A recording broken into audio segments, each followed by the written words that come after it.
Hello friends and welcome back in my YouTube channel biology with Neha ma'am. Friends, मैंने YouTube पर एक video upload किया था जिसमें मैंने टीजीटी, पीजीटी, एलटीजीआईसी की बुक के बारे में बताया था।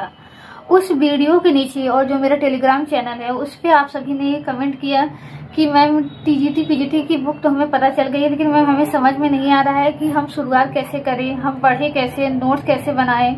आप लोगों में ज्यादातर कमेंट आ रहे थे कि मैम आप टीजीटी, पीजीटी का प्रिपरेशन करा दीजिए, मैम आप टीजीटी, पीजीटी के लिए पढ़ा दीजिए। तो मुझे लगा कि हाँ, केवल बुक बता देने से ही काम नहीं चल जाएगा। आप में से ज्यादातर लोग जो हैं वो फ्रेशर हैं, तो फ्रेशर के लिए ये मुश्किल होता है कि वो बुक से पूरा पढ़ सके और एक इंटरेस्ट के साथ पढ़ सके। तो इसीलिए मैंने सोचा कि हाँ, मुझे शुरुआत करनी चाहिए ताकि आप लोग भी मेरे साथ साथ शुरुआत कर सकें। क्योंकि टेलीग्राम में कमेंट से पता चलता है कि आप लोग अभी भी उलझन में हैं, अभी भी आप लोग स्टार्ट नहीं किए हैं। तो अभी तक जिन्होंने अपनी पढ़ाई स्टार्ट नहीं की है वो आज से स्टार्ट करते हैं। आज से हम ह्यूमन रिप्रोडक्शन पढ़ेंगे।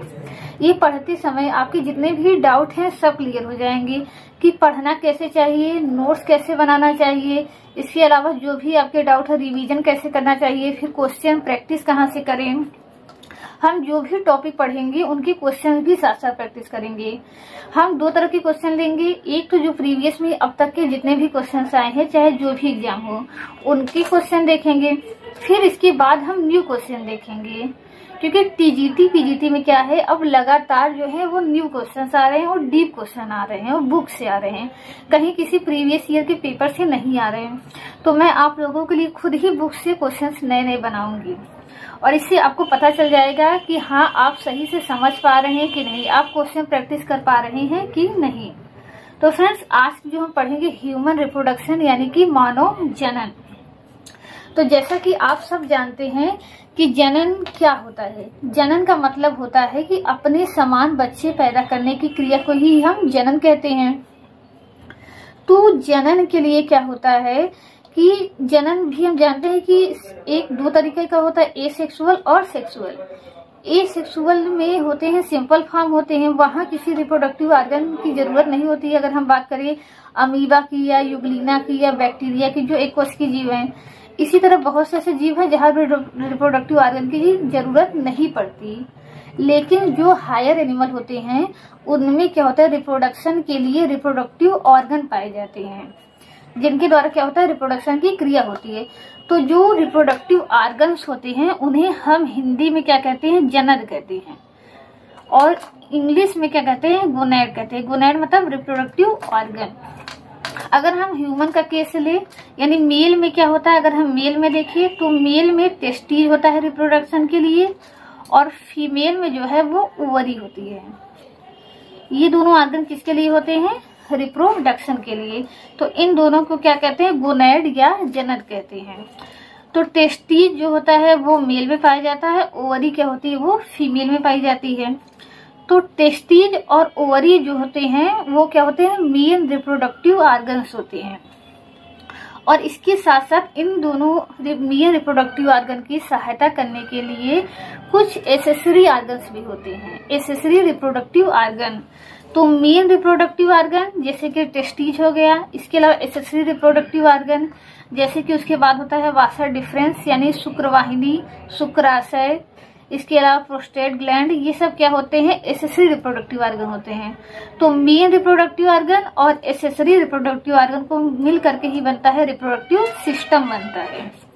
तो यानी रिप्रोडक्टिव सिस्टम मेल में भी होता है और फीमेल में भी होता है, और दो प्रकार का होता है, मेन रिप्रोडक्टिव सिस्टम और एसेसरी रिप्रोडक्टिव सिस्टम। यही दोनों आपस में मिल करके क्या बनाते हैं, रिप्रोडक्टिव सिस्टम बनाते हैं। तो हम इनका आगे अध्ययन करेंगे। तो मेल का रिप्रोडक्टिव सिस्टम अध्ययन करेंगे और फीमेल का रिप्रोडक्टिव सिस्टम अध्ययन करेंगे। फिर उसके बाद हम क्या देखेंगे, गैमेटोजेनेसिस देखेंगे। तो पृथ्वी पर कोई भी इंडिविजुअल हो, चाहे वो एक कोश की हो या बहु कोश की हो, उसके जो जीवन की शुरुआत होती है वो एक कोशिका से होती है, और उस एक कोशिका को हम क्या कहते हैं, जाइगोट कहते हैं, या हिंदी में इसको हम क्या कहते हैं, युग्मनज कहते हैं। और यह जो एक कोशिका होती है ये दो कोशिकाओं के मिलने से बनती है, जिसको हम गैमेट कहते हैं, मेल गैमेट और फीमेल गैमेट। ठीक, फीमेल गैमेट और मेल गैमेट। तो ये दो गैमेट जब आपस में मिलते हैं तो एक यानी ये भी एक सेल, ये भी एक सेल, जब ये दोनों सेल आपस में मिलते हैं तो एक सेल में बनता है। और इसी सेल से ही आगे चल के इसी सेल में क्या होता है, क्लीवेज होता है, यानी विभाजन या विदलन होता है, और फिर बहुकोशिकीय जीव का निर्माण हो जाता है। तो अगर किसी बहुकोशिकीय का जीव का निर्माण करना है तो उसके लिए सबसे पहले क्या होना चाहिए कि गैमीट का निर्माण होना चाहिए। तो गैमीट के निर्माण की प्रक्रिया को ही हम क्या कहते हैं, गैमेटोजेनेसिस कहते हैं। और ये गैमीट कहाँ बनते हैं, ये गैमीट जो है वो गोनाइड में बनते हैं। तो सबसे पहले हम क्या देखेंगे, सबसे पहले तो हम गोनाइड का स्ट्रक्चर अध्ययन करेंगे कि हाँ गोनाइड कैसा होता है, टेस्टिड ओवरी। फिर उसके बाद हम देखेंगे कि उसमें गैमीट बनते कैसे हैं। तो मेल में जो गैमीट बनता है उसको स्पर्म कहते हैं, तो इस प्रोसेस को हम क्या कहेंगे, स्पर्मेटोजेनेसिस कहेंगे। और फीमेल में जो गैमीट होता है वो ओवम होता है, उसके फॉर्मेशन को हम क्या कहेंगे, oogenesis कहेंगे। तो यानी हम क्या पढ़ेंगे, पहले रिप्रोडक्टिव सिस्टम मेल पढ़ेंगे, फिर फीमेल का पढ़ेंगे, फिर उसके बाद हम स्पर्मेटोजेनेसिस और oogenesis पढ़ेंगे।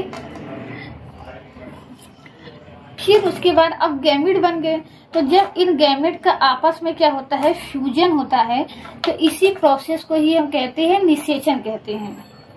तो उसके बाद ये भी निषेचन क्या होता है कि बहुत ही लंबा और क्रिटिकल प्रोसेस होता है। इसमें भी कई स्टेप्स होते हैं कि स्पर्म जो है ओवम तक कैसे पहुंच रहा है, फिर कैसे उसको फर्टिलाइज कर रहा है। तो ये सब हम क्या करेंगे, फर्टिलाइजेशन के अध्ययन पढ़ेंगे। तो जब फर्टिलाइजेशन हो जाएगा तब क्या बन जाएगा, जाइगोट बन जाएगा। तो फर्टिलाइजेशन के बाद हम क्या पढ़ेंगे, पोस्ट फर्टिलाइजेशन इवेंट, यानी जो जाइगोट बन जाएगा अब उस जाइगोट में क्या होगा, विदलन होगा। तो एक होता है विदलन होता है, एक विभाजन होता है, यानी क्लीवेज और डिवीजन। तो दोनों में अंतर है, दोनों में अंतर हम आगे जानेंगे। तो जो जाइगोट है, जाइगोट में विभाजन नहीं होता, वो विदलन होता है। तो विदलन से क्या होता है, मारुला बनता है जो कि मल्टी सेलुलर होता है, ब्लास्टुला बनता है और गैस्टुला बनता है। तो ये सब हम देखेंगे कि जाइगोट से कैसे मारुला ब्लास्टुला बनता है, जाइगोट का कैसे इम्प्लांटेशन होता है। इम्प्लांटेशन का मतलब होता है जाइगोट का रोपण, यानी वो जाकर के गर्भाशय में कैसे स्थापित होता है। फिर उसके बाद हम एक इम्पोर्टेंट चीज पढ़ेंगे प्लेसेंटा के बारे में। प्लेसेंटा को हिंदी में अपरा कहते हैं। तो आप जानते हैं जो बच्चे को न्यूट्रिशन मिलता है या ऑक्सीजन मिलता है वो जो है वो प्लेसेंटा के थ्रू होता है। तो प्लेसेंटा का फॉर्मेशन कैसे होता है, कितने प्रकार की होती है और उसका क्या क्या फंक्शन होता है, ये हम डिटेल से जानेंगे। फिर उसके बाद क्या होता है, जब गैस्ट्रुला बनता है तो गैस्ट्रुला से ही 3 जर्म लेयर बनते हैं, एक्टोडर्म, मीसोडर्म और एंडोडर्म। फिर इन्हीं लेयर से क्या होते हैं, डिफरेंट आर्गन बनते हैं, यानी ऑर्गेनोजेनेसिस होता है। तो हम इसके बाद देखेंगे कि एक्टोडर्म से कौन सा आर्गन बनता है, मीसोडर्म से कौन सा आर्गन बनता है और एंडोडर्म से कौन सा आर्गन बनता है। ये फिर डिफरेंट एग्जाम में पूछे जाते हैं कि डाइजेस्टिव सिस्टम है जो वो क्या, इनमें से किसकी ओरिजिन है, एंडोडर्म की, मीसोडर्म की कि एक्टोडर्म की। जो ब्लड है वो मीसोडर्मल ओरिजिन है कि एंडोडर्मल है कि एक्टोडर्मल है। ब्लड का आप पढ़ते होंगे कि मीसोडर्मल ओरिजिन है। तो इसी तरीके से हम सबका अध्ययन करेंगे।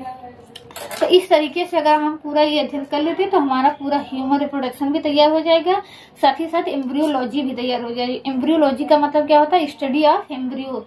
तो पोस्ट फर्टिलाइजेशन के बाद की जो इवेंट आती है वो एम्ब्रियोलॉजी में आती है।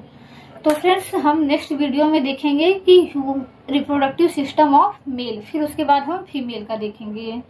तो फ्रेंड्स अगर आपकी कोई डाउट हो, कोई सजेशन हो तो आप कमेंट करके बताइएगा, और आपको वीडियो कैसा लगा इसके बारे में भी कमेंट करके बताइएगा। धन्यवाद फ्रेंड्स।